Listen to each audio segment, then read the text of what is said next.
Well, this year, the National Air and Space Museum in Washington, D.C. will display a piece of aviation history connected right here to Middle Tennessee. It's the balloon basket of U.S. Army Air Corps Captain Hawthorne Gray that crashed in White County nearly 100 years ago. Well, as our Hidden Tennessee special reports continues, News 2's Nicole Smith shares the story through a man whose father and grandfathers saw the balloon's final moments of flight all the way back in 1927.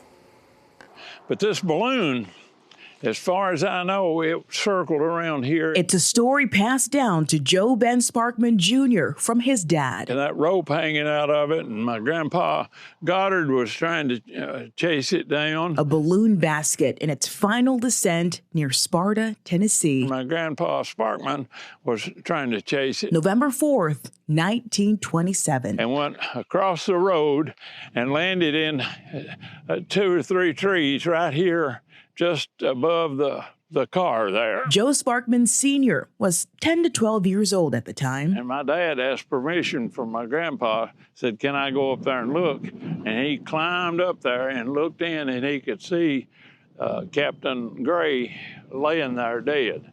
And that touched him the rest of his life. The lifeless body was U.S. Army Air Corps Captain Hawthorne Charles Gray. He had flown higher than any other human being in history. Captain Gray did not live to tell the tale. The first picture is of him in his uniform. But today, his story lives on at the White County Heritage Museum in Sparta. The man found batteries in his yard. Those were batteries that had been tossed out of that balloon. And Captain Gray's recognized at the national level as well. When you or anyone gets on a modern airliner to travel to someplace, that all came about because of research that's happened over many years, over many steps. And Hawthorne Gray is a part of that. Thomas Paone is a museum specialist at the National Air and Space Museum. It houses the basket and equipment used by Captain Gray when he crashed in Sparta while attempting a world altitude record. His career as a stratosphere balloonist began with a flight to 28,510 feet on March 9, 1927, when he passed out midair before regaining consciousness.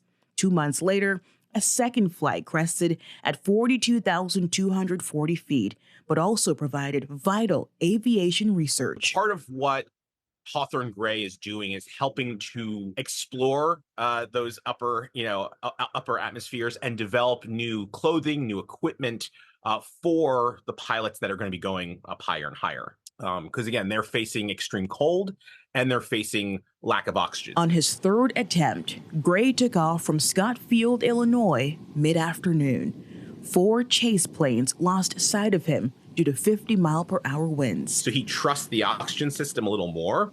The problem is it's still not a perfect system. Gray had apparently become confused, parachuting a full bottle of oxygen to Earth in an effort to climb even higher. We presume he passes out somewhere around 42,000 to 44,000 feet, and the balloon starts to descend.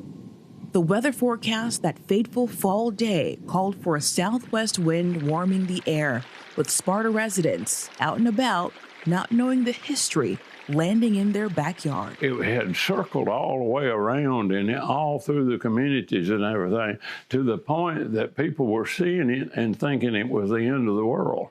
And then it was the second coming of Christ, and they were all praying and everything else. Captain Gray died from lack of oxygen, but his legacy flies high in the aviation industry. Later oxygen systems used by the Army Air Forces and then later the Air Force, you can see a direct lineage to some of the experiments that Hawthorne Gray was conducting. He is buried at Arlington National Cemetery with full military honors and was awarded a Distinguished Flying Cross for his final mission that tragically ended in White County, Tennessee. Reporting in Sparta, Nicole Smith, News 2.